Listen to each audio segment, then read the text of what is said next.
Hola, muy buenos días, bienvenidos a nuestra sesión donde conversaremos sobre de pequeños empujoncitos a grandes oportunidades. Hoy seré el moderador del evento. Soy Cristian Crespo, director ejecutivo del Centro para el Aprendizaje en Evaluación de Resultados para Latinoamérica y el Caribe, ClearLAC. El evento de hoy tiene por objetivo comprender cómo el estudio de pequeños empujoncitos en el marco de la teoría del comportamiento puede entregar evidencia para informar sobre iniciativas efectivas que eventualmente resultan escalables. Los expertos que nos acompañan en esta oportunidad son Carlos Scartazzini, es doctor en economía de la Universidad de George Mason y es economista líder del Grupo de Investigación para el Desarrollo del Departamento de Investigación y el Grupo de Economía del Comportamiento del Banco Interamericano de Desarrollo. Muchas gracias por acompañarnos hoy, Carlos. Carlos nos contará sobre la teoría del comportamiento y la lógica detrás de los empujoncitos y cómo se pueden transformar efectivamente en grandes oportunidades. A continuación de la presentación de Carlos, pasaremos a la sección de compartir experiencias. Aquí nos acompañarán Macarena Sea, directora de Evaluación y Desarrollo de la Fundación Luxich. Socióloga, magíster en Sociología de la Universidad Católica, nos contará sobre la experiencia de la evaluación hecha a un empujoncito impulsado por la Fundación Luxich en Chile. Muchas gracias también, Macarena, por acompañarnos hoy. Luego tendremos a Iván Budassi, profesor titular de la Universidad Nacional del Sur en Argentina y Master of Science in Regulation de la London School of Economics del Reino Unido, abogado de la Universidad Nacional de Mar del Plata en Argentina, quien nos hablará sobre su experiencia promoviendo el uso de evidencia de eficacia de empujoncitos en el sector público. Luego de las presentaciones les haré algunas preguntas a los panelistas y luego podremos pasar a responder preguntas de la audiencia que por favor les pido vayan dejando en el chat. Les recuerdo que la sesión será grabada y disponibilizada en el canal de YouTube de MIDEUC y al final de la sesión nos sacaremos todos una foto para las redes sociales. Sin más que decir, los dejo con nuestra primera presentación. Adelante, Carlos. Muchísimas gracias, Cristian. Es un gusto para mí participar desde Washington, D.C., desde el Banco Interamericano de Desarrollo, y un placer, sin dudas, estar con Iván, con Macarena y con todos ustedes. Voy a hacer una presentación muy corta, una introducción a lo que son los pequeños empujones, lo que es la economía del comportamiento, pero que estoy seguro que después Iván y Macarena van a poder complementar con muchos más casos. Así que rápidamente voy a iniciar la... Disculpen que tengo que pasar de acá. Así que rápidamente les voy a contar. Ahí tienen la dirección de mi website para aquellos que estén interesados luego en continuar viendo más del material que tenemos, tanto en mi website como en el website del Grupo de Economía de Comportamiento. Pero para ir rápido, ¿no?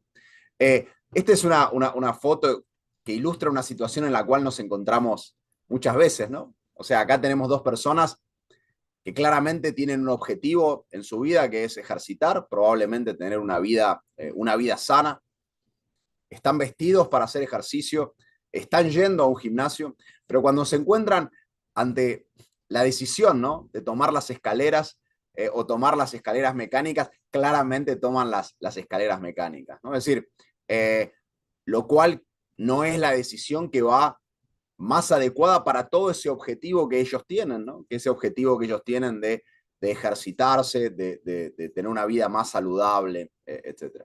Es como que dividimos, ¿no? Compartamentalizamos nuestras decisiones. Es como que hacer ejercicio es lo que ocurre luego de esa puerta, ¿no? Más allá de esa puerta. Antes de eso, nuestras decisiones tomamos lo que llamamos en Estados Unidos el shortcut, ¿no? El camino más corto. Y eso claramente lo que vamos a estar viendo es como es un reflejo de muchas de las decisiones que tomamos en nuestra vida, que lamentablemente no siempre están de acuerdo con aquellos objetivos que nosotros mismos nos ponemos, no con un objetivo que tengo yo para ustedes, sino que el objetivo que cada uno de nosotros tenemos para nosotros mismos, como seguramente estas dos personas tenían respecto de una vida más saludable y una vida más ejercitada. ¿Y por qué ocurre esto? Bueno, como dice Richard Thaler, ¿no? Premio Nobel de Economía del 2017, y uno de los padres fundadores de la economía del comportamiento, es que el mundo es un lugar difícil. Tenemos muchas decisiones que tomar todo el tiempo. Y cuando tenemos tantas decisiones que tomar, en muchos casos vamos a tomar estos shortcuts, ¿no? Y lamentablemente en muchos casos, algunos de estos shortcuts, de estas decisiones que tomamos, que son buenas en algunos casos, lamentablemente no necesariamente se alinean con nuestras mejores decisiones. Y al mismo tiempo, de la manera que nuestro cerebro está armado, está configurado, nos hace a veces algunos tricks, ¿no? Como decimos acá, algunos engaños. Y este es un ejemplo que ustedes han visto muchas veces, ¿no? Esta idea de cuál de los segmentos es más largo. Y yo, si bien he visto esto 8 millones de veces, todavía sigo pensando que no todos los segmentos son del mismo largo. Cada uno de ustedes lo estará haciendo desde donde está y pensando, bueno, no, acá hay una línea más larga que la otra, ¿no? Y sin embargo, nuevamente, todos los segmentos son exactamente iguales. Pero claramente tenemos estas ilusiones ópticas que a veces hace que algunas cosas nos parezcan más largas que otras, más que el tiempo es más largo que en otros casos o más corto, etcétera, etcétera. Y ese tipo de percepciones son las que luego llevamos a las decisiones, y al llevarla a las decisiones nos juegan una mala pasada, ¿no? Y esto, por ejemplo, el tema de las ilusiones ópticas, por ejemplo, afecta mucho a veces cuando manejamos, ¿no? Y las decisiones que tomamos en las carreteras, y cuán rápido manejamos, etcétera, ¿no? Y entonces hay muchos ejemplos que podríamos hablar sobre cómo las ilusiones ópticas, así como nos afectan cuán rápido manejamos, también pueden afectarnos y reducir el riesgo que tomamos cuando manejamos. Otra cosa que sabemos es que somos animales sociales, ¿ok? Las decisiones que tomamos no son independientes de las decisiones que toma otra gente. En general, los modelos económicos tradicionales consideran a este Homo economicus único, ¿ok? Que cada vez que toma una decisión respecto de lo que solamente le importa a sí mismo, ¿no? Entonces, si vamos al COVID, que es algo que nos relaciona a todos, y uno pensaría, bueno, claramente acá mi decisión de, por ejemplo, usar una mascarilla tiene que ver con la probabilidad de contagio y tiene que ver con el efecto que puede tener en mí, el riesgo que puedo tener en mí en contagio, ¿no? Entonces uno esperaría, por ejemplo, que si uno pensara de esa manera, cuando uno está en un lugar donde todo el mundo está usando mascarilla, el incentivo para uno usarla baja, ¿no? Mientras que cuando uno está en un ambiente donde nadie usa, el incentivo a uno usarla debería aumentar. Sin embargo, como vemos en estas figuras, lo que termina pasando es exactamente lo opuesto, ¿no? En un lugar donde todo el mundo usa, y en un lugar donde nadie usa, ¿no? Y claramente esta idea de tratar de conformar a la norma social, tratar de conformar a lo que el resto está haciendo, termina siendo muy importante para nuestras decisiones. ¿Okay? Entonces, nuevamente, cuando tomamos decisiones, no solo nos importa lo que nosotros pensamos o cómo nosotros evaluamos el riesgo o el beneficio, sino que además tenemos mucha, como decíamos en Estados Unidos, we are very aware, ¿no? Estamos muy atentos a lo que el resto de la gente hace o lo que pensamos que el resto de la gente esperaría que nosotros hagamos. Otra cosa que tenemos todos es que le ponemos mucho peso a información que es muy llamativa, ¿no? Entonces, por eso pasa que sabemos de que hay un ataque de un tiburón en Australia, y después cuando Iván está en las playas de Mar del Plata, tiene miedo de meterse porque lo ataque un tiburón, digamos, ¿no? O yo acá en las costas de Estados Unidos, ahora porque hubo un ataque de un tiburón en Australia, tengo miedo de meterme al mar. Y lo vemos todos los días, ¿no? Cuando la gente dice, uy, pero ¿qué pasa si hay tiburones?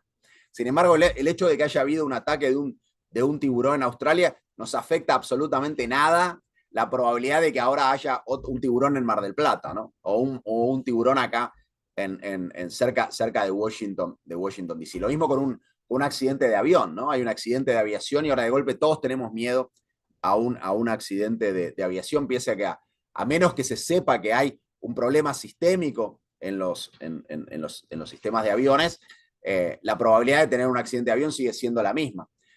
Al mismo tiempo, sabemos que el riesgo de morir, lamentablemente, en un accidente vial es mucho más alto que el riesgo de tener un ataque de un tiburón o en un accidente de aviación, ¿no? Sin embargo, esta es una información que no es llamativa, ¿okay? No aparece ni siquiera en las tapas de los periódicos. Y por eso no, digamos, seguimos tomando los mismos riesgos, seguimos utilizando vehículos particulares y seguimos, speeding, yendo a altas velocidades. Lamentablemente hay gente que sigue, manejando bajo la influencia del alcohol, etc. ¿no? Entonces, ¿cómo la información, distintos tipos de información, capturan nuestra atención y a partir de eso afectan nuestro comportamiento? Es muy diferencial. Otra gran cosa que este es un buen ejemplo, ¿no? de cómo nuestros propios sesgos luego son utilizados, ¿no? en nuestro detrimento. Muchos de ustedes, si van al cine, y no sé cómo será en Santiago, porque lamentablemente nunca he estado muchas veces, pero nunca he ido al cine, pero en Estados Unidos es muy común ver este tipo de precios, ¿no? Uno tiene el popcorn, digamos, pequeño por $3.50, el grande por $6.50, y estos números son viejos, les puedo asegurar que es mucho más caro ahora. Y uno esperaría que el tamaño mediano estuviera por la mitad, y sin embargo uno ve que el tamaño mediano es casi tan grande como el tamaño grande, ¿no? Entonces uno se pregunta, bueno, ¿por qué? ¿Qué es lo que está pasando aquí? Y esto claramente se puede ver, ¿no? Si ustedes piensen mentalmente si tuvieran esta oferta, ¿no? Esta es la realidad, ¿no? The Economist es la suscripción a The Economist, ¿no? Entonces The Economist sale $59 si uno solamente tiene acceso web. Si uno solamente tiene acceso printed, digamos, en la versión física, $125. Pero si uno quiere las dos, sale 125 también. Entonces piensen qué es lo que ustedes elegirían y qué es lo que el resto de la gente elegiría. Seguramente la mayoría de ustedes pensaría algo parecido, que es lo que dio los experimentos, ¿no? Cuando se ofrecen estas tres opciones, ¿ok? Este de Print Pass Web, la opción física más el acceso online, es súper interesante. La gente le parece que esta es la mejor opción. 84% de los suscriptores eligen esta opción. ¿Ok? Nadie elige esta opción de print only. Entonces uno diría, bueno, ¿para qué está esa opción? Si nadie la elige, ¿no? Entonces, ¿pero qué pasa si la sacamos? ¿Qué pasa si ahora sacamos esa opción y ahora solamente The Economist ofrece la opción solamente de la web o la versión física más de la web? ¿Qué es lo que elegirían ustedes ahora? ¿Qué es lo que piensan que el resto elegiría? Bueno, claramente, probablemente lo hayan visto, la mayoría de la gente ahora prefiere solamente el web. Entonces, el hecho de haber puesto esta opción intermedia que nadie elige, este señuelo que nadie elige, hace que las decisiones de los individuos sean muy distintas. ¿Okay? Entonces, nuevamente, una opción que es irrelevante al final del día, porque nadie va a elegir la opción de la versión física, termina siendo muy relevante en términos de las decisiones que todos tomamos. Otro sesgo común que tenemos todos es el sesgo de confirmación, ¿no? Lo que llamamos en inglés el confirmation bias. Esta idea de buscar un punto, un ejemplo, que invalide lo que sabemos que es relativamente verdad de acuerdo a la distribución estadística, ¿no? Entonces, es muy común escuchar este caso de cómo puede ser que fumar sea perjudicial para la salud si mi abuelito vivió hasta los 100 años y fumaba todos los días, ¿no? Entonces, o cómo puede ser peligroso manejar cuando uno está bajo la influencia del alcohol si Juancito todos los días toma 3 cervezas y nunca tiene accidentes, ¿no? Entonces, nada, buscamos ese ejemplo, ese caso sobre que trata de validar una opinión que tenemos independientemente de lo que dice la distribución estadística, ¿no? La distribución estadística no dice todo aquel que fume se va a morir inmediatamente. No, la distribución estadística lo que dice es aquella gente que fume va a tener una mayor probabilidad de tener cáncer de pulmón y sabemos que tener cáncer de pulmón genera una mayor probabilidad de una muerte prematura, ¿no? Pero bueno, entonces la gente utiliza un caso para tratar de invalidar cientos de millones de observaciones que hemos acumulado a lo largo del tiempo. La otra cosa que tenemos es que cuando estamos cansados tomamos decisiones más apresuradas y tomamos decisiones menos racionales y pensadas. Por eso es que cuando uno va a un supermercado, generalmente las golosinas, los chocolates, etcétera, están al final del recorrido, ¿no? Cuando uno está pagando. Porque ahí es cuando es más probable que uno se tiente y que entonces compre algo que no pensaba comprar, ¿no?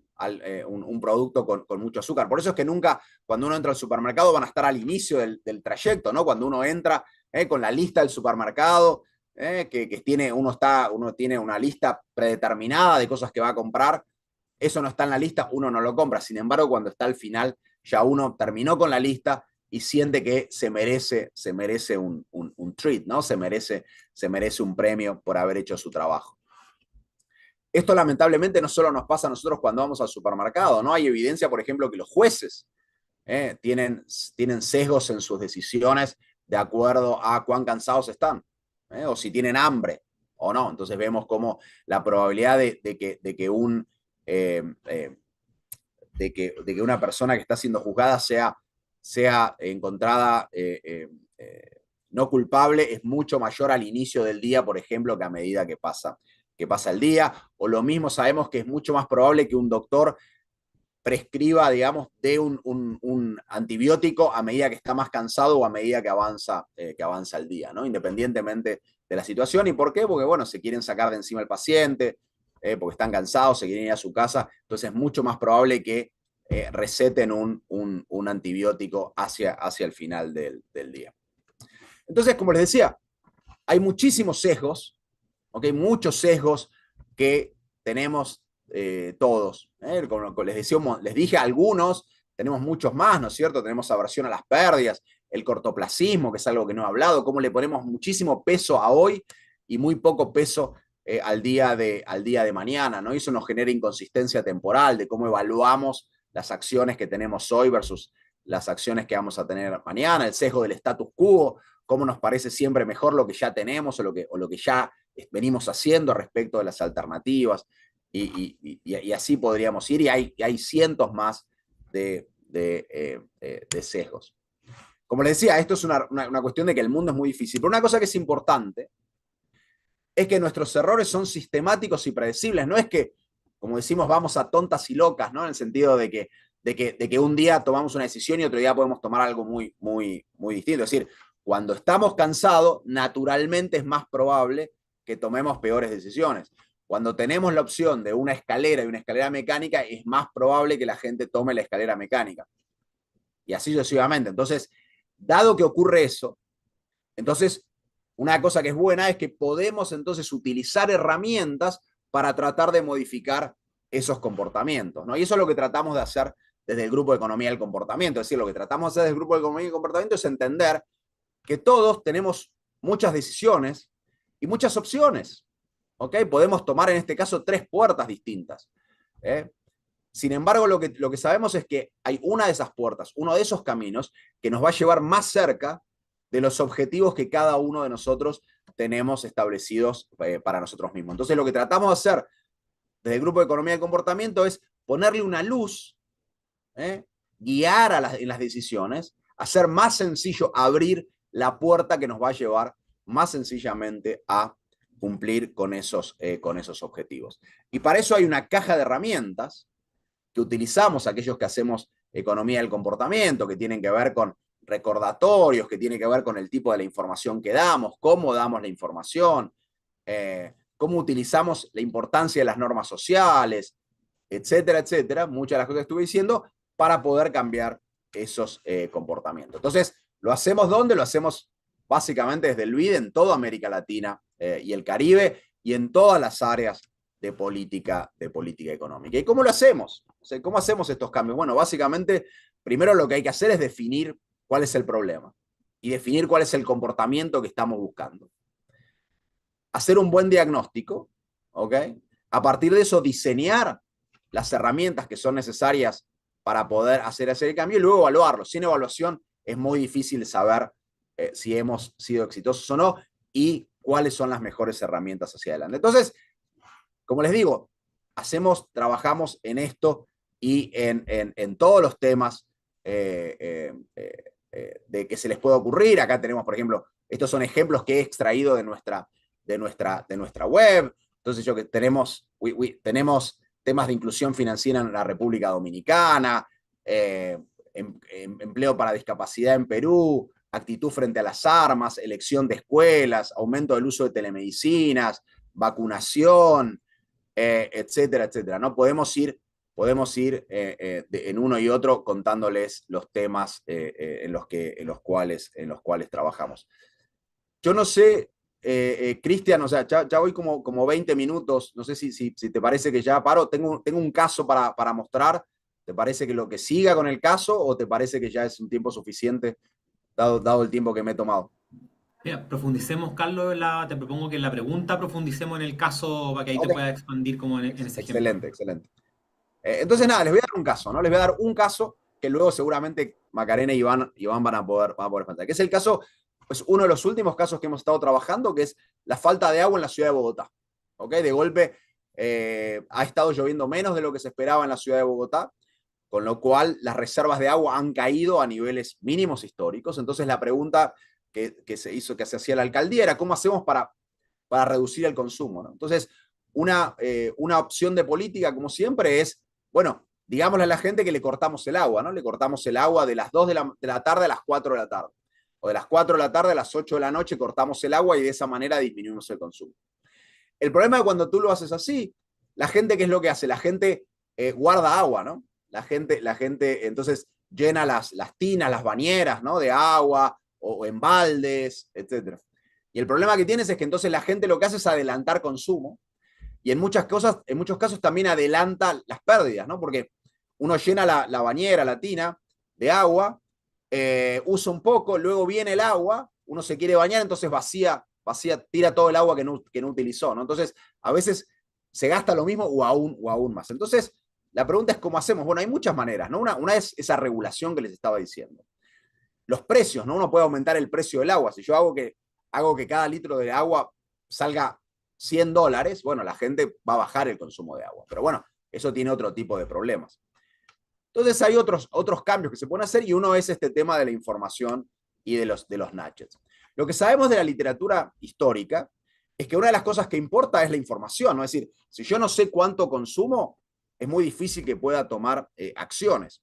El tema es que a mí me digan que yo consumo 100 metros cúbicos de agua, por decir algo, o 1000 galones de agua, a mí me dice poco. Entonces, una cosa que hemos visto es que hay que comparar, ¿no? Es decir, no solo me tienen que decir cuánto gasto, sino lo que tienen que decir cuánto consumo yo en términos comparativos de otra gente, ¿no? Es decir, por ejemplo, cuánto consumo respecto del resto de los ciudadanos de la ciudad o de aquellos que gastan poco, ¿no? Entonces, esto se ha mostrado que es una forma eficiente. Y la otra cosa que me tienen que explicar a mí es no solo que estoy gastando mucho, utilizando mucho agua, sino cómo hago para reducir el consumo y explicarme cuánto puedo reducir mi consumo si tomo distintas acciones. Bueno, eso lo hemos estado haciendo a través del tiempo, digamos, teníamos ejercicios, por ejemplo, tenemos unos experimentos en Brasil, tenemos unos experimentos en Ecuador. La diferencia es que todo lo que se había hecho hasta ahora era de mediano plazo, ¿no? Era esta cosa de decirle a la gente, bueno, usted está consumiendo un poco más que sus vecinos, tiene que bajar un poco. Acá el problema es que teníamos que tener una política de shock, ¿no? Es decir, había que bajar el consumo inmediatamente. Entonces, la primera cosa que fue importante era explicarle a la gente qué significaba lo que tenía que bajar el consumo y ponerle metas claras de consumo. ¿Ok? Entonces, lo que se necesitaba en ese momento era que toda la población más o menos bajara un 11% el consumo, entre un 11 y un 15% el consumo. Entonces, lo que había que explicar a la gente es que esto no era una cosa que era imposible de lograr, que no era que ahora no se podían bañar más, sino que, por ejemplo, esta persona venía consumiendo 12 metros cúbicos, 13, 15, 18, 14 y tenía que bajar a 11. ¿Ok? Que no era descabellado porque ya había habido algunos meses en los cuales había estado cerca de ese consumo. Entonces, la primera cuestión era poner metas claras de consumo para cada individuo para ese mes que se avecinaba. Y la segunda cuestión era eso, era poner objetivos claros por actividad. Porque ahora yo tenía un objetivo claro general, pero al mismo tiempo era importante tener un objetivo claro por actividad, como puede ser no dejar el agua corriendo mientras uno lava los platos, no dejar el agua corriendo mientras uno se cepilla los dientes, tomar duchas de 5 minutos, etc. Era tener objetivos claros que la gente pudiera cumplir, que les iba a llevar a ese objetivo. Y al mismo tiempo, a veces, ayudarla con ciertos heurísticos, ¿no? Entonces se hicieron campañas en las cuales, por ejemplo, se hacían canciones, ¿no? Entonces uno sabía, como que uno a veces no sabe, bueno, ¿cuánto es 5 minutos? Bueno, entonces ahora sabías que si ibas con este playlist, para aquellos que llevan el teléfono al baño, digamos, bueno, si ponían una canción de 5 minutos, sabían que cuando se acababa la canción, entonces también tenían que dejar de ducharse. Otra cosa que hicimos, que ya habíamos hecho en su momento en Quito, es ofrecerle herramientas a la gente para que pueda contar 5 minutos, ¿no? Para poder llevarse, por ejemplo, un reloj de arena, etcétera, o tener un timer que le permita a la gente entender cuánto es 5 minutos. La otra cuestión era lo que llamamos los reminders, ¿no? Los recordatorios, es decir, a veces nos olvidamos, entonces tener un recordatorio en la ducha, entonces hay recordatorios para la ducha, de que se acuerde que es de 5 minutos, recordatorios de que por favor cierren el grifo mientras están lavando los dientes, etcétera, etcétera.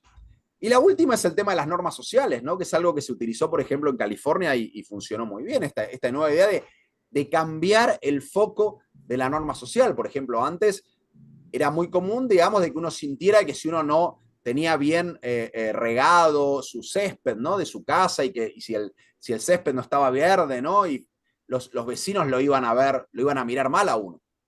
Pero sabemos que es una de las actividades que más agua consume. Entonces, la idea era cambiar la norma social para que ahora la gente mire mal a aquel vecino que tenía el césped demasiado verde, ¿no? Que significaba que estaba utilizando mucho agua para riego. Y lo mismo con el carro, ¿no? Esta idea de que, tengo que tener mi carro bien limpio para que mis vecinos me respeten. Bueno, la idea era cambiar esa norma social.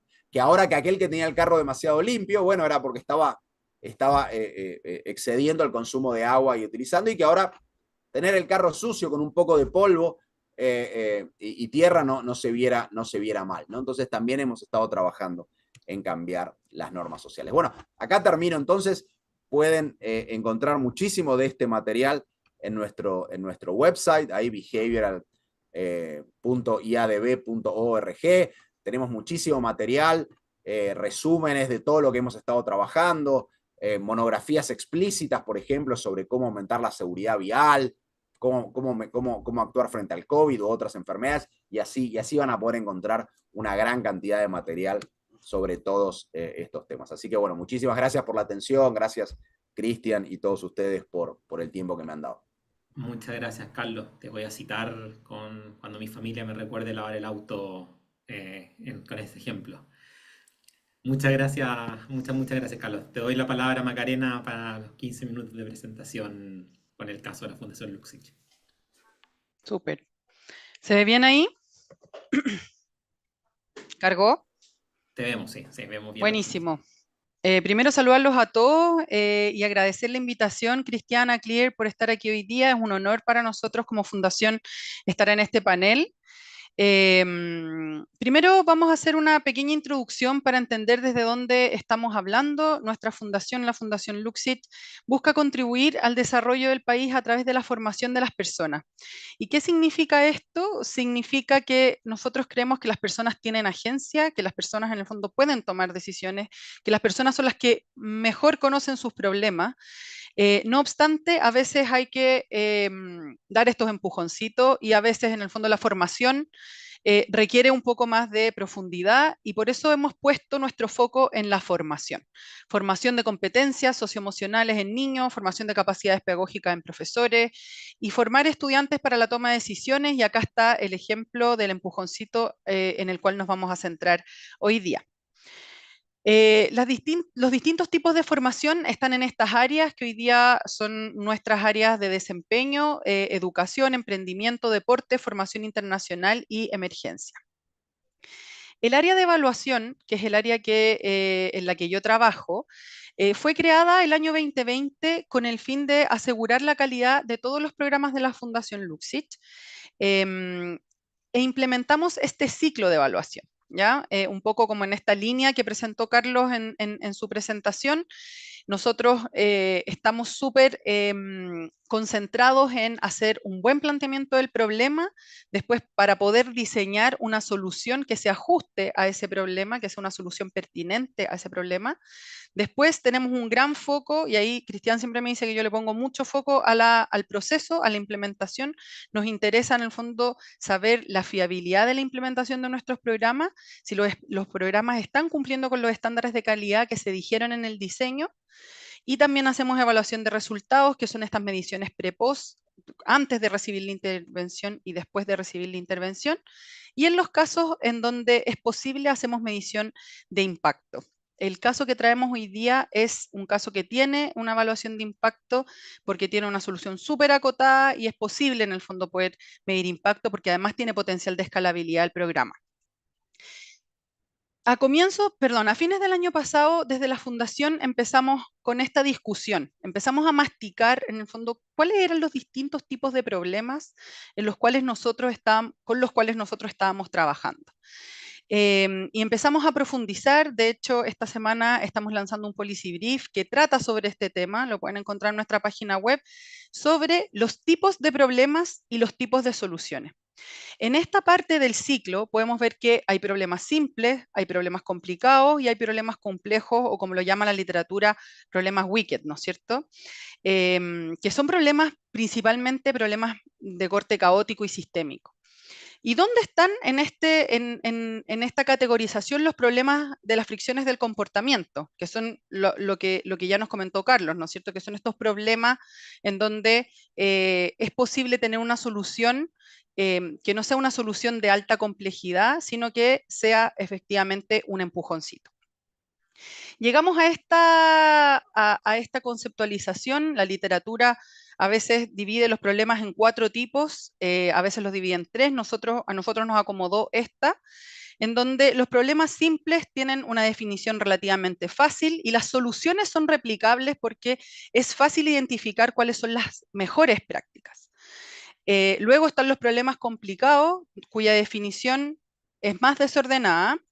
No hay una única solución, muchas veces la solución es contextual y por lo tanto acá no hay mejores prácticas, sino que hay buenas prácticas que tienen que ajustarse al contexto.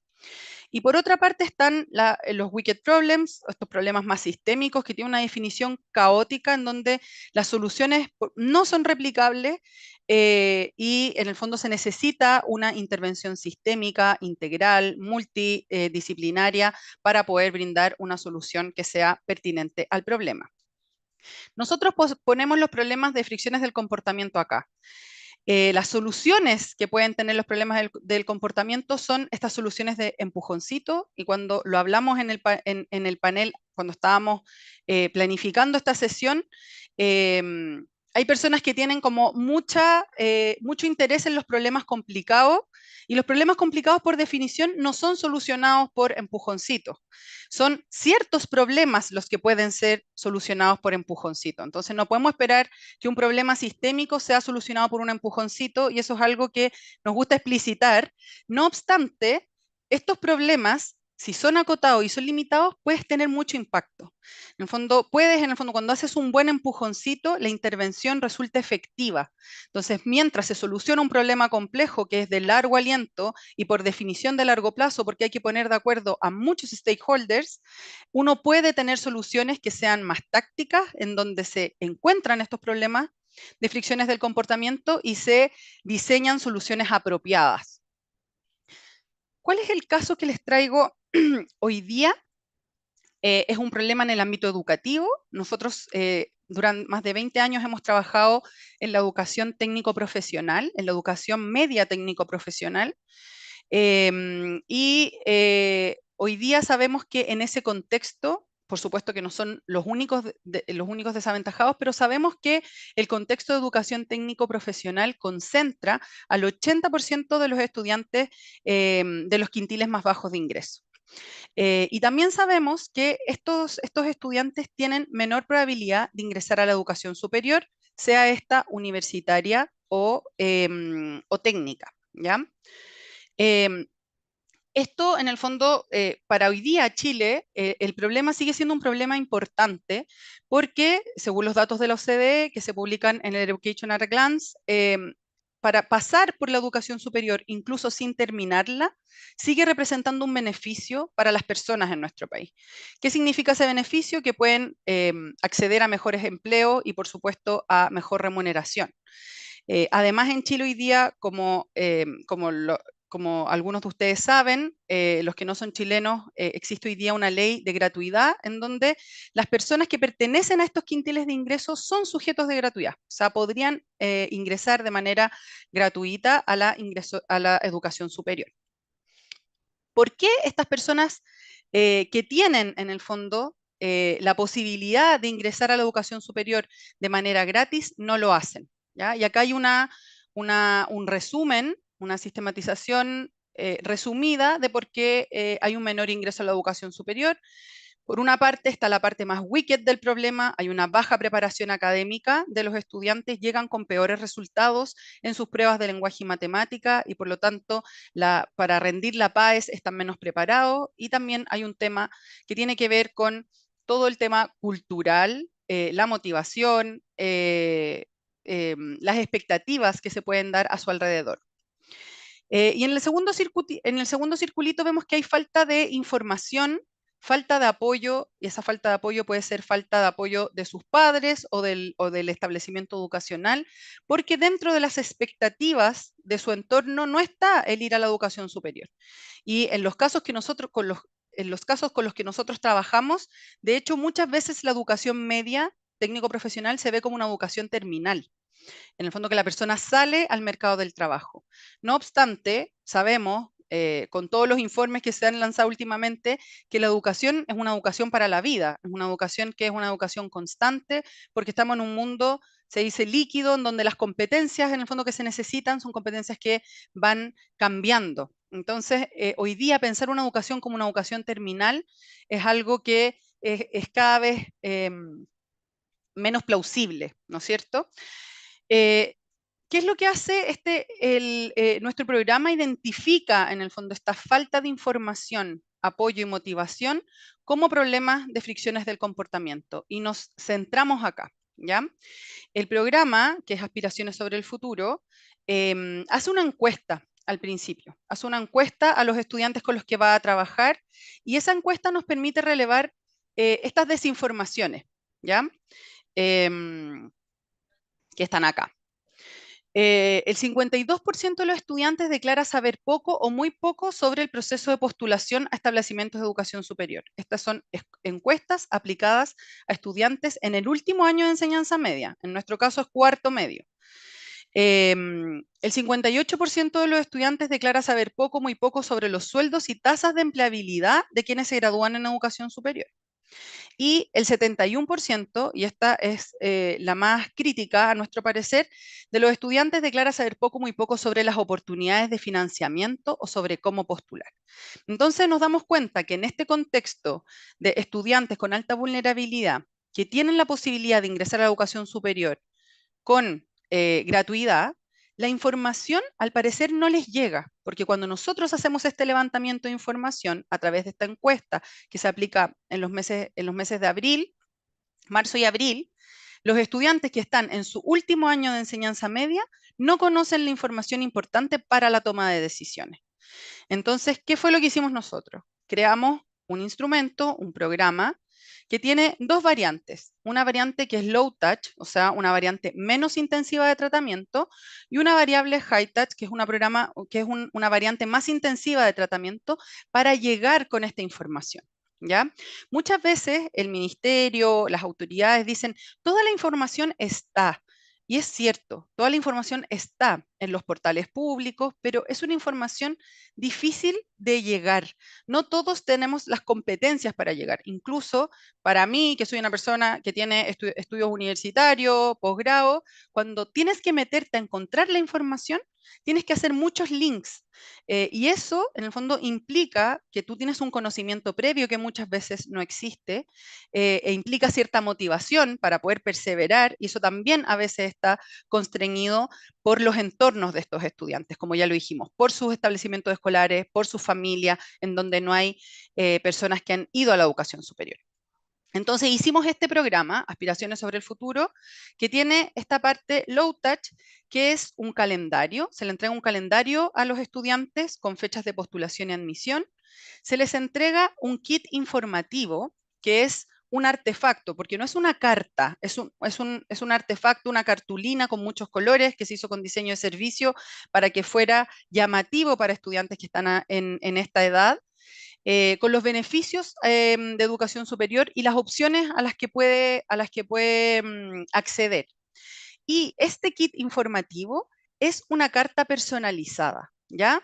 Es una carta personalizada que le llega a los estudiantes y que le llega de manera customizada a sus preferencias que nos declaró en la encuesta que le aplicamos en marzo y abril.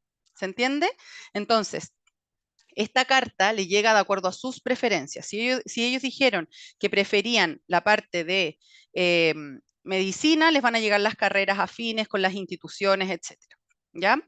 Y el kit informativo también conlleva información al colegio, porque también tratamos de derribar los mitos que existen en los establecimientos educacionales, en donde muchas veces nos encontramos con autoridades de los colegios, directores, jefes de UTP, que piensan que los estudiantes no quieren seguir en educación superior, que piensan que la mayoría no quiere seguir en educación superior. En todos los colegios nosotros nos encontramos con que más del 70% de los estudiantes sí quiere seguir en educación superior. Entonces también vamos derribando mitos en el otro nivel, no a nivel personal, sino que al nivel de las instituciones educacionales. También creamos esta otra parte del programa, que es la parte High Touch, que es que los mentores, que existe un cuerpo de mentores que atienden a un subgrupo de estos estudiantes que reciben esta carta personalizada, ¿ya? Y los mentores trabajan con un grupo chiquitito de estudiantes en sesiones personalizadas y le hacen seguimiento a través de llamadas y mensajes de texto vía WhatsApp. Entonces a algunos les llega solo la carta y a otros también se les da la mentoría. ¿Cómo nos fue? Porque nosotros en el fondo hicimos una evaluación de impacto de este programa y la evaluación que hicimos fue una evaluación aleatoria en donde aleatorizamos los colegios porque no podemos aleatorizar niños porque los niños están dentro de los colegios, entonces hay muchas posibilidades de contagio, ¿no es cierto? De que la intervención, que el mismo kit que le llega a una persona lo pueda ver otra, etcétera. Entonces lo que hicimos fue aleatorizar los colegios en donde hubo 81 colegios que fueron población de control. Hubo 74 colegios que solo recibieron el kit informativo, que era la carta más el kit que iba al directorio, a los jefes de UTP, y 74 que recibieron el kit informativo más la mentoría, ¿ya? ¿Y cuáles fueron nuestros resultados? Acá tenemos que darle también los créditos porque esta fue una evaluación de impacto realizada por Fundación Luxich en colaboración con la Universidad de los Andes, con Andrés Barrios, que fue el académico, y la Universidad Católica, y también Josefina Luchanz, que es de Fundación Luxich. El kit informativo vimos que tenía efectos sobre resultados intermedios, no sobre la continuidad de estudios. Mejora la comprensión en los estudiantes sobre el sistema de educación superior. En fondo, sobre las carreras, sobre el financiamiento, pero no vimos los resultados sobre la posibilidad de ingresar a la educación superior. Esto, en el fondo, puede deberse también a temas de la muestra, ¿ya? De que, en el fondo, no es posible ver el impacto debido al N, ¿ya? Pero sí vimos resultados a nivel intermedio. Pero hoy día no podemos atribuir que el kit informativo genera, en el fondo, mayor ingreso a la educación superior. No obstante, el programa de información más mentoría, que es el High Touch, el que tiene mayor, en el fondo, intensidad de tratamiento, podemos decir que tuvo un impacto positivo en el ingreso a la educación superior. Aumentaron 13 puntos porcentuales la probabilidad de tomar la prueba de acceso a la educación superior, que es la PAES. Aumento en 10 puntos porcentuales en la probabilidad de postular a financiamiento, que es algo que a nosotros nos interesaba muchísimo, que pudieran, en el fondo, completar el FUAS para que estuvieran habilitados para ingresar a la educación superior.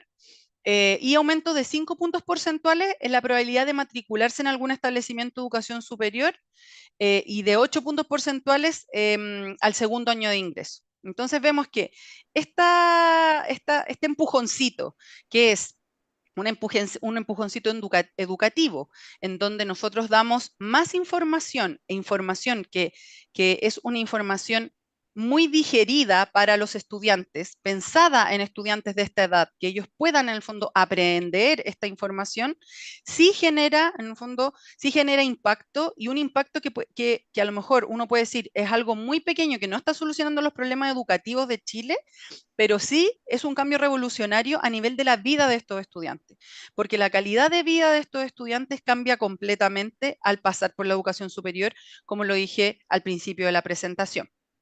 Entonces, consideramos en el fondo que esto es un programa exitoso, además es costo efectivo. El costo del programa, con mentoría son alrededor de $100 por estudiante, lo que nos parece un costo escalable, ¿ya? Hoy día nosotros estamos atendiendo alrededor de Maca, 60.000 estudiantes. Cristian, estoy quiero ir terminando, controlando el tiempo y... Ay, perfecto, ya. es la última. Perdón. Hoy día nosotros tenemos alrededor de 60.000 estudiantes, que son alrededor de 580 establecimientos. Eso es más de la mitad de los estudiantes de la matrícula de enseñanza media en este tipo de educación media técnico profesional. Pero nos quedan muchos estudiantes. Este programa podría ser un programa que también se podría aplicar en los colegios que son de la otra modalidad científico-humanista. Y lo que estamos haciendo hoy día es un spin-off de este programa que implica la transferencia a profesores y directivos de establecimientos para que sean ellos los mentores de sus estudiantes. Le hicimos el año pasado una evaluación de implementación y funcionó con tuvimos que hacerle ciertos ajustes, y este año estamos haciendo una evaluación de impacto para comparar en el fondo los resultados del programa dado por mentores externos en comparación con capacitados dentro del colegio para ver si tenemos resultados similares. Y esos resultados los vamos a tener el próximo año. Y por otra parte, la parte de la mentoría misma, que hoy día lo hacemos con mentores que son pagados, también estamos probando un piloto con instituciones de educación superior que a través de voluntarios, que son estudiantes de ciertas carreras que coinciden con el perfil, puedan hacer las mentorías a colegios que están dentro de ciertas localidades. Eso. La Fundación Luxich hoy día, y retomando esta reflexión, queremos estar en los distintos tipos de problemas porque creemos que este potencial de innovación en la resolución de problemas, nosotros hoy día tenemos un valor, que es que podemos innovar en los distintos tipos de problemas de manera mucho más rápida que el Estado. Tenemos los recursos también para poder hacerlo. Entonces queremos estar en los distintos tipos de problemas, pero queríamos hoy día compartirles nuestra experiencia en los nudges. Así que muchas gracias. No, tremenda experiencia y de hecho te quería comentar que me interesa que profundicemos en la conversación de escalabilidad, que la tuviste que pasar un poquito rápido, pero yo creo que vamos a retomar ahí en la sesión de la ronda de preguntas. Súper. Con eso también le damos nuevamente la bienvenida a Iván y te deseo el paso, Iván, para tu presentación, para tus 15 minutos. Muchas gracias.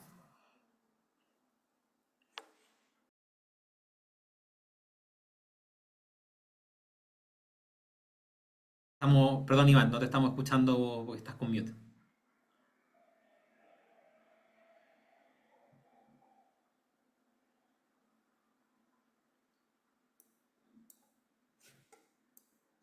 Ay, todavía no te podemos escuchar. Ahí estamos. Ahí sí, perfecto, te escuchamos fuerte y claro. Bueno, muchísimas gracias. Bueno, como verán, por la bandera que puse atrás, soy argentino y con Carlos compartimos el mismo lugar de origen. Somos los dos de Bahía Blanca, donde hay, por cierto, una colonia chilena muy, muy grande. Cerca de 20.000 chilenos viven en mi ciudad, en nuestra ciudad. Así que estamos muy acostumbrados al cantito chileno y a confraternizar con ustedes. Así que muchas gracias por la invitación. Así que tengo un gran amigo también de estudio chileno, así que para mí es como estar en casa cada vez que voy a Chile. Eh, a ver, ¿y por qué esta bandera? Porque esta era lo que yo tenía antes detrás en mi espalda y todavía no encontré algo de los múltiples sombreros que me pongo en mis actividades diarias para poner porque ya la unidad no está funcionando. Esta es la unidad de ciencias del comportamiento y políticas públicas que funcionó en el gobierno nacional hasta hace un mes y por el lapso de 2 años y medio.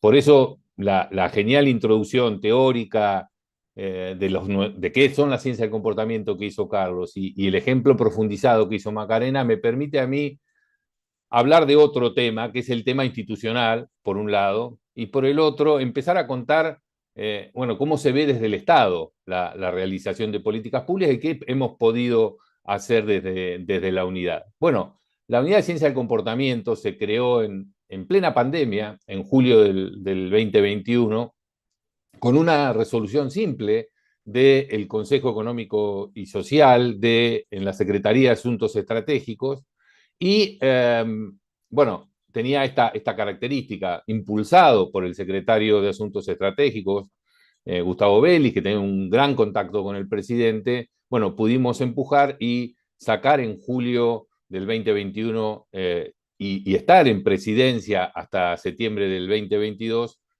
trabajando en nuestra unidad de ciencia del comportamiento. Luego un cambio de gabinete y pasamos al Ministerio de Economía.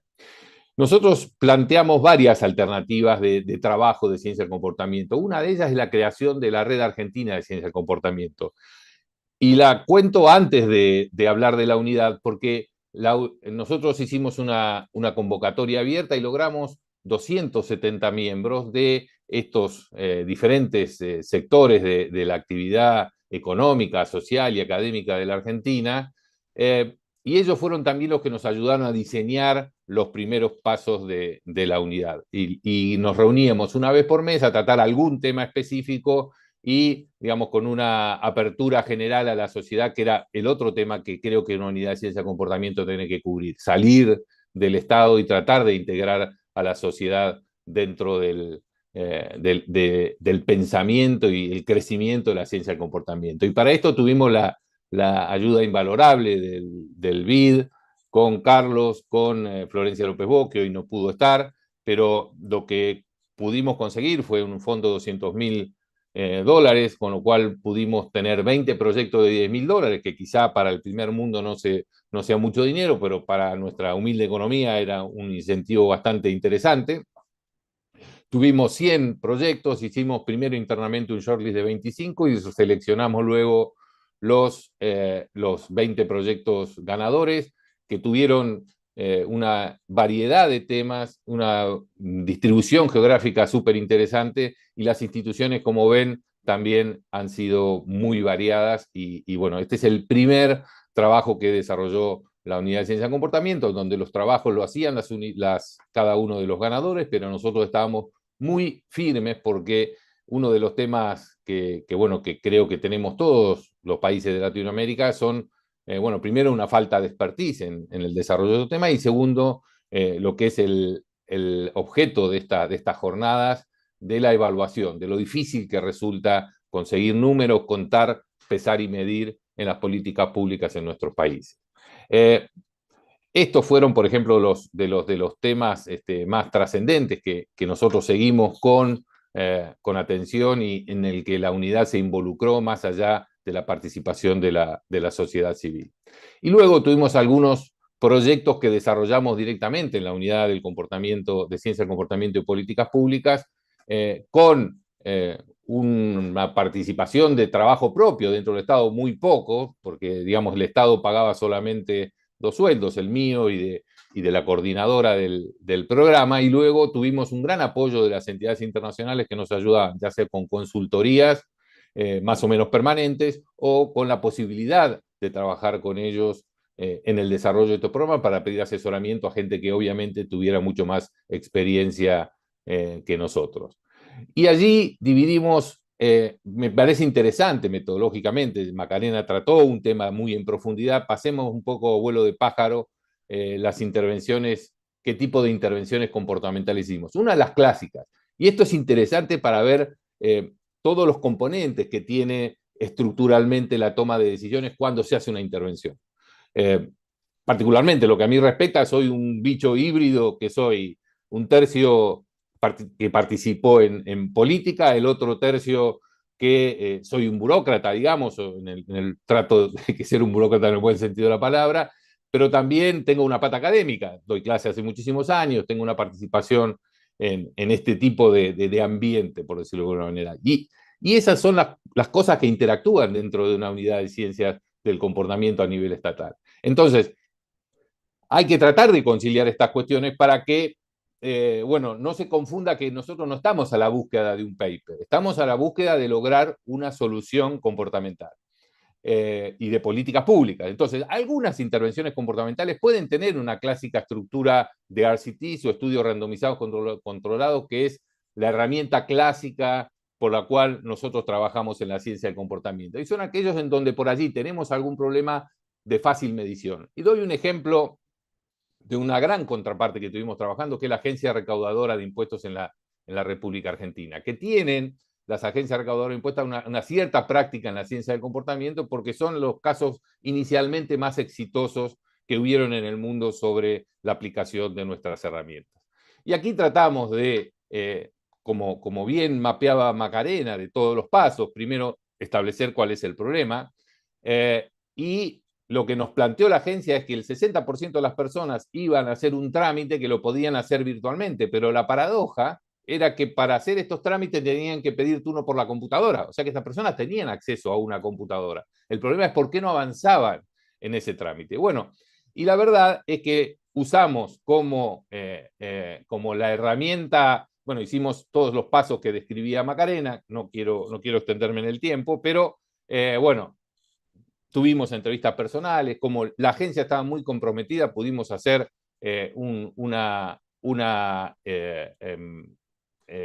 entrevistas semiestructuradas con los contribuyentes de forma directa, muy numerosa, y implementamos las intervenciones, que eran bastante simples, que era el momento en que iban a pedir el turno para ir presencialmente, plantearle algunos de las herramientas que tenemos dentro de nuestro toolkit de ciencia de comportamiento, de las que nos habló también Carlos.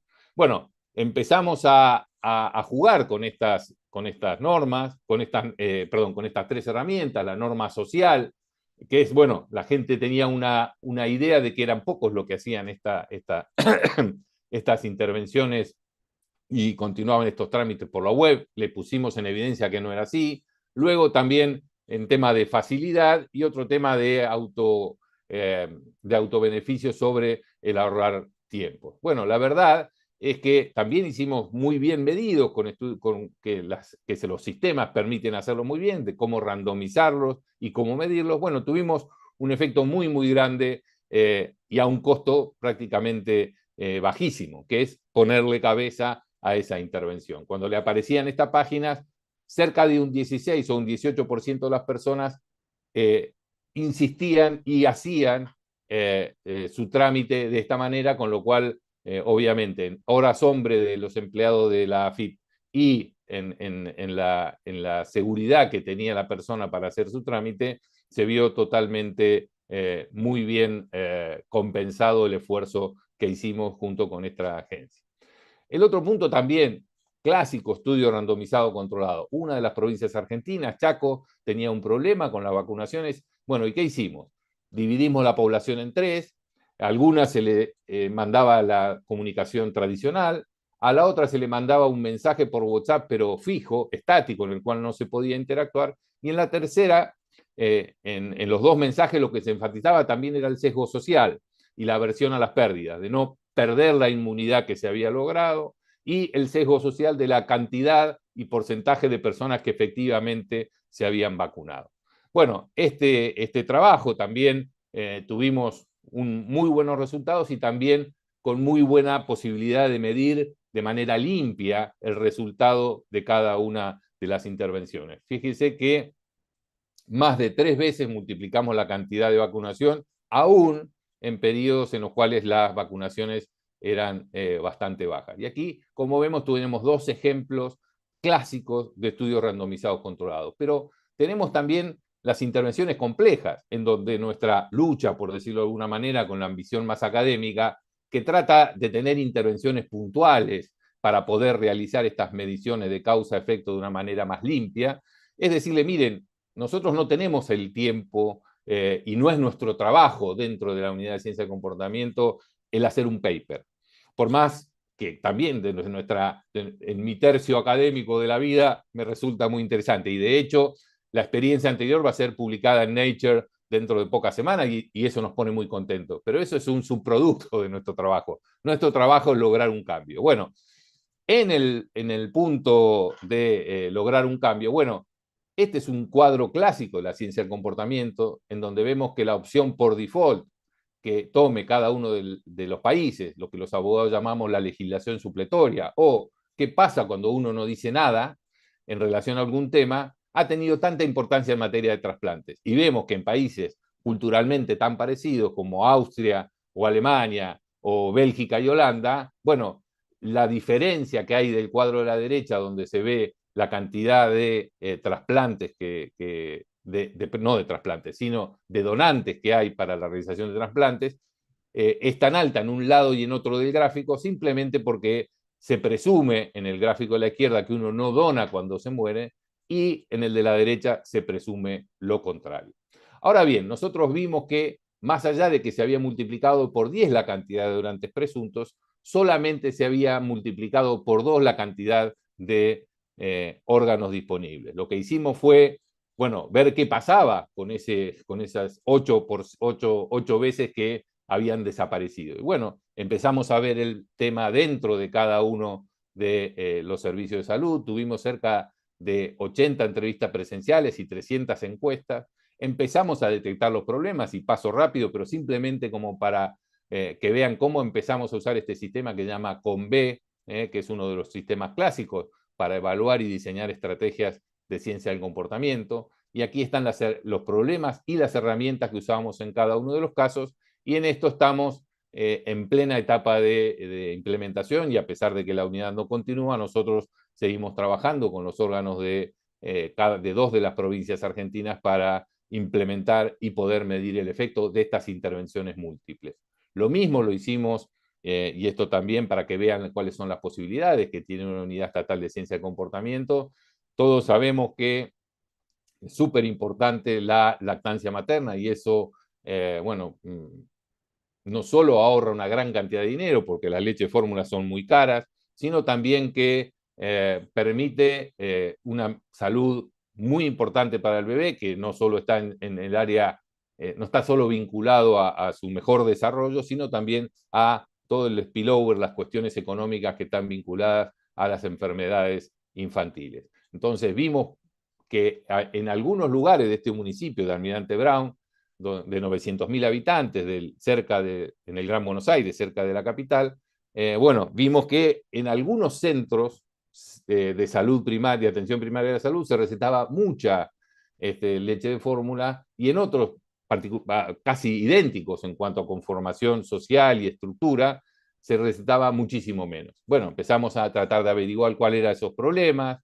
qué problemas afectaban a los profesionales que estaban trabajando, y ahí hicimos una serie de intervenciones múltiples. O sea, no la del académico, que hubiera encantado encontrar una expresión de causa y efecto, pero sí hicimos, por ejemplo, un espacio de apoyo a la lactancia, que era una alternativa que le damos a los médicos, porque los médicos, como bien contaba Carlos en la experiencia de los antibióticos, sienten como la necesidad, y es la forma también de cuando están sobrecargados de trabajo, de solucionar el problema. Bueno, si tengo un problema de bajo peso, le doy leche de fórmula. En vez de eso, le dimos estos formularios preimpresos en los cuales sentían que estaban haciendo algo, y también la persona se iba con una prescripción del centro de atención y lo derivaba a estos centros de atención primaria de la salud.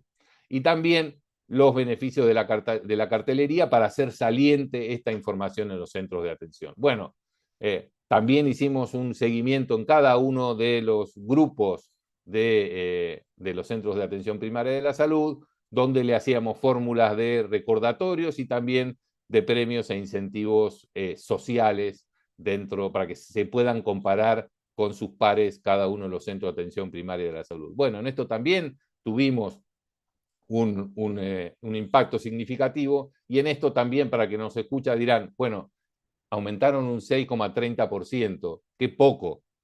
Nosotros humildemente podemos decirle que este 6,30% implica, primero, 6% de los chicos que van a estar en una mejor situación de salud, pero también una situación de costo-beneficio descomunal, de la que hubiera llevado no solo que este 6% de los chicos tenga problemas de salud, sino que que esos chicos, perdón, que la fórmula fue muy costo efectiva porque los costos de implementación fueron muy bajos, fueron las mismas personas, los mismos medios de comunicación que se usaron simplemente de una manera diferente. Pero vayamos a algunas de las reflexiones institucionales de por qué hoy en día, y ya voy terminando, Cristian, para que no te me enojes, de qué pasó con nuestra unidad. Bueno, primero, uno Iván, de los consejos, sí, la pregunta que te tengo va exactamente en este punto. Entonces voy a tomar la frase de una moderadora que escuché ayer en un seminario y dijo, el tiempo es un tirano. Dijo. bueno, Entonces, entonces, si les si querés que lo dejemos para después, sí, sí, porque de hecho la pregunta que te iba a compartir iba exactamente en esta línea. Ya, entonces les propongo que pasemos a la ronda de preguntas y de hecho lo de institucionalidad es exactamente me gustaría que profundicemos, si te parece, Iván. me parece perfecto. Así que escuchamos. Muchas gracias. Volvamos entonces, abramos nuestra ronda de preguntas. También invitamos a quienes quieran compartir su pregunta en el chat que puedan hacerlo. Parto con Carlos, estamos en la semana de la evaluación. Entonces, naturalmente, me gustaría proponerte una pregunta vinculada a la evaluación. En tu presentación había un componente evaluativo dentro de toda la estrategia que trabajan en el banco. Y y ahí quizás como quería preguntarte, como desde una mirada, un ángulo metodológico, qué tipo de evaluaciones son las que realizan y cuánto de cuantitativo y cualitativo uno necesita en la mixtura para poder llegar a buenas respuestas pensando tanto en el diseño como en los ejercicios evaluativos, porque me imagino que se necesita un complemento, un poquito de mirada interdisciplinaria como para que esto funcione bien, o no, o me equivoco. Cuéntanos, Carlos. No, gracias por la pregunta. Yo creo que, digamos, en términos de elaboración, un poquito ya Macarena y Iván mostraron algunos ejemplos, ¿no? Creo que lo que llamamos los randomized control trials, ¿no? Esta habilidad que tenemos de poder separar a las poblaciones, ¿no? Y tener un grupo de control al cual no se le da la intervención y tener un grupo que es parte de la intervención, creo que es el gold standard, ¿no? Para poder medir bien los efectos, para poder entender bien los efectos, ¿no? Tener que es lo mismo que tratamos que se utiliza en medicina, ¿no? Tener a dos pacientes que son exactamente iguales en todas las dimensiones, ¿no? Y a uno le damos un remedio y al otro le damos el placebo y ahí comparamos el efecto, ¿no? Cuando digo uno y uno, por supuesto, hopefully son miles y miles, pero la idea es esa, ¿no? Tratar de tener dos poblaciones que son exactamente idénticas en todo lo que podemos controlar y una que tenga la intervención y otra no. Esto a veces es fácil, a veces es muy complicado, ¿no? Porque a veces es complicado dejar a una población sin el tratamiento. Pero por otro lado, la gran mayoría de las políticas públicas, cuando las estamos introduciendo, naturalmente, es como que naturalmente uno quisiera primero testear, ¿no? Que funcionan antes de aplicarlas a 30 millones de personas. Con lo cual a veces esta idea de pilotear, ¿no? De tener una población un poquito menor, donde uno tenga una población de control, una población objetivo, una población de tratamiento en la cual uno aplica la intervención y luego evalúa. Por supuesto, lo que tú decías, ¿no? Herramientas cuantitativas y cualitativas y multidisciplinarias son fundamentales, más que nada, tanto para el diagnóstico como para el diseño de la intervención. En términos de entender cómo se hace una intervención de estas, es muy importante muchas veces tener el apoyo de psicólogos, sociólogos, comunicadores. Así que, digamos, es un proceso muy interdisciplinario, pero bueno, ese es un poquito, yo diría que es el gold estándar. Por supuesto, hay veces que no se puede hacer un randomized control trial y ahí es cuando uno trata de utilizar otro tipo de técnicas que le permita asegurar el impacto, como pueden ser otros, digamos, lo que llamamos natural experiments y otro tipo de cosas, ¿no? Pero bueno, ahí Iván quizás puede añadir algo.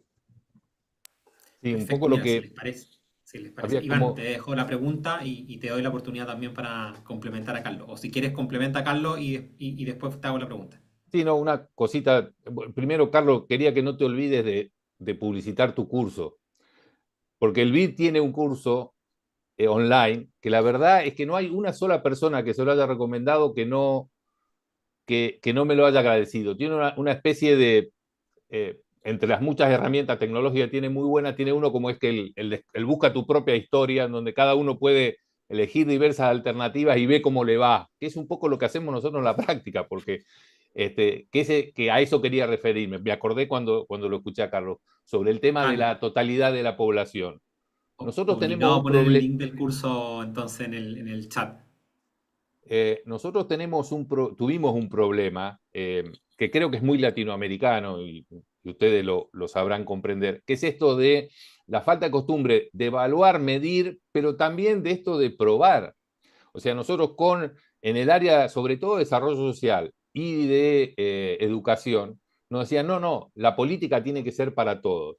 Entonces nosotros le decíamos, miren, yo no quiero usar a los chicos como conejos de India. Lo que pasa es que no sé cuáles son las mejores intervenciones. Entonces probemos para recién después escalarla. ¿Cómo voy a bajar una política general para todo el país si yo no sé si funciona? Y la verdad que ahí tuvimos grandes resistencias en el área de desarrollo social y en el área educativa. Así como tuvimos grandes colaboradores en el área de salud, en el área tributaria, donde están más acostumbrados a medir resultados y hacer ensayos de prueba y error. Pero ese fue uno de los grandes desafíos institucionales que tuvimos nosotros como unidad, Cristian y el resto de la audiencia. Ay, pero Iván, aprovecho entonces de hacerte la pregunta directamente y ocupando este concepto como de resistencia que acabas de poner sobre la mesa. Nos estabas contando que la unidad no tuvo continuidad, no siguió, entonces me gustaría como que pudiéramos profundizar en esta reflexión de qué acciones necesitamos quienes queremos impulsar este tipo de unidades o institucionalidad como la que tenía la Unidad de Ciencias de Comportamiento y Políticas Públicas que lideraste, como estas organizaciones de gestión del conocimiento, ¿qué hacemos para garantizar su sostenibilidad, para que no desaparezcan en el tiempo y para expandir su impacto? Y también esta pregunta para mí es bien personal, me tocó una experiencia muy parecida a la tuya, liderando una unidad que se ha ido diluyendo en el tiempo. Entonces, ¿cómo generamos institucionalidad y capacidad?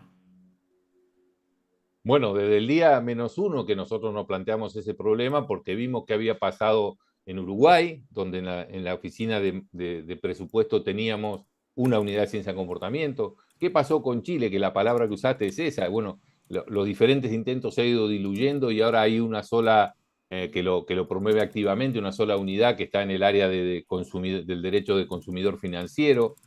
Bueno, ¿qué nos ha pasado con nuestra débil institucionalidad en Latinoamérica? Y nosotros tratamos de seguir a pie juntillas el libro que se llama Inside the Nuts Unit de David Halpern, de la unidad más prestigiosa del mundo, si se quiere, en ciencia del comportamiento, que es el Behavioral Insights Team. Pusimos la unidad en el corazón del Poder Ejecutivo, tuvimos al presidente que estuvo en ese lanzamiento y dio su respaldo explícito.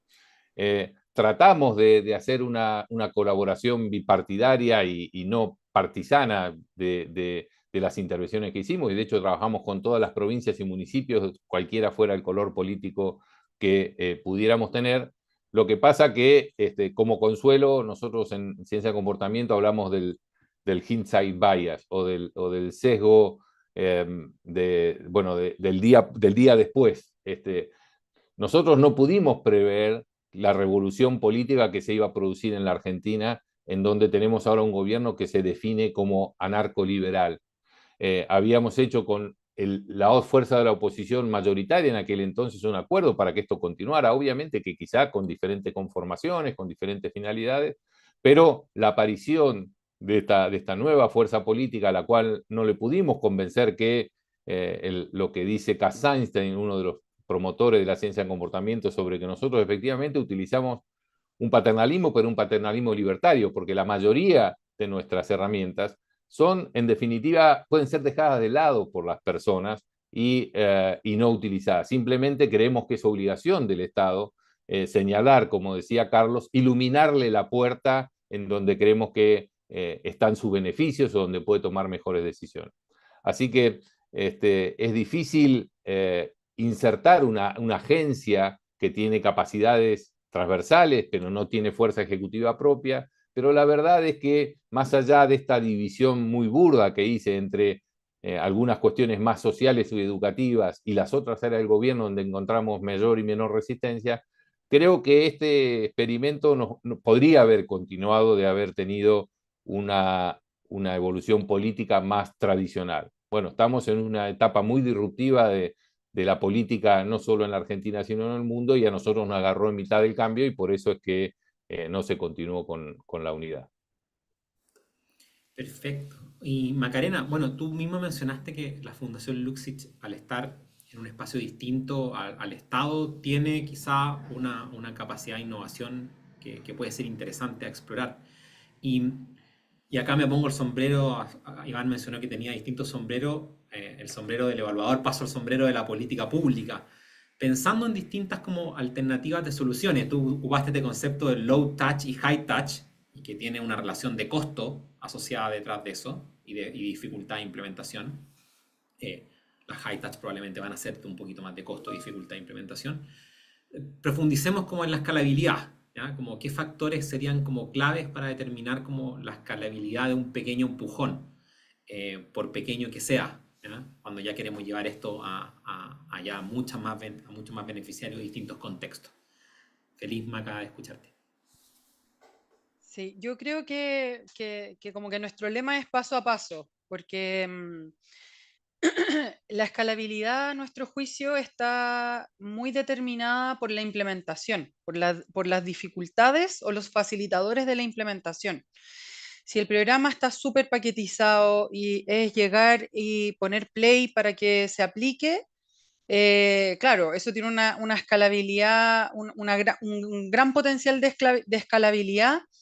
No obstante, eso siempre es difícil, porque incluso en la entrega de las cartillas, que es lo que nos cuesta menos, em, y que todo está hecho por el computador en base a los algoritmos que se han creado acá, de esta customización que les contaba, el punto clave es que el colegio abra las cajas y le entregue la carta a los niños, la carta personalizada a los niños.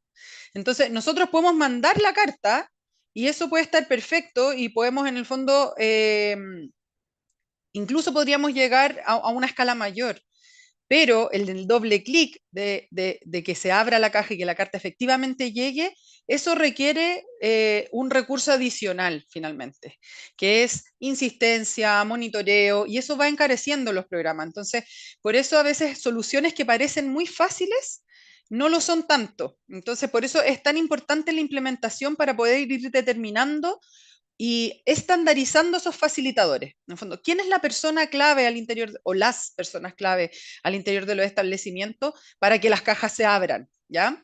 Y cuando eso ya está más o menos ordenado, es posible aumentar el número, que fue nuestro caso, 20.000, después 40.000, ahora vamos a 60.000. No obstante, a veces los saltos son súper cualitativos. Ahora que estamos en 60.000, estamos viendo estresada nuestra capacidad de implementación.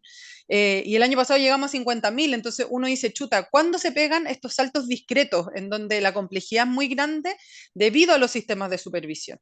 Entonces ahí uno podría quizás entrar como a modelar dónde están estos saltos discretos en la complejidad, para poder saber cuáles van a ser, cuál es la complejidad última que va a tener esto cuando se llegue a, no sé, a toda la cohorte de cuarto medio, ¿no es cierto? Entonces, como que hay muchas cosas que hay que considerar para poder escalar, por una parte, que tienen que ver con la implementación. Y atendiendo a la pregunta que hacía y tú, Cristian, porque ahí estoy describiendo lo que es low touch, para el high touch, que es la mentoría, es mucho más detalle, es mucha más ingeniería de detalle, sigue siendo un programa barato, porque el programa con mentoría cuesta $100 por estudiante. No obstante, cuando uno multiplica esa cantidad de plata, es mucha, en el fondo, para llegar con una cantidad, ejércitos de mentores, etcétera. Entonces, por eso nosotros estamos viendo la posibilidad de que esto sea una capacidad que pueda transferirse al colegio. En estos colegios, en donde nosotros estamos trabajando, como les conté, la educación se ve como terminal, entonces tenemos que hacer un trabajo, primero como de gestión cultural del cambio, para que no se hable desde ahí hacia los estudiantes, sino que se hable de un proyecto de vida que incluya también el paso por la educación superior.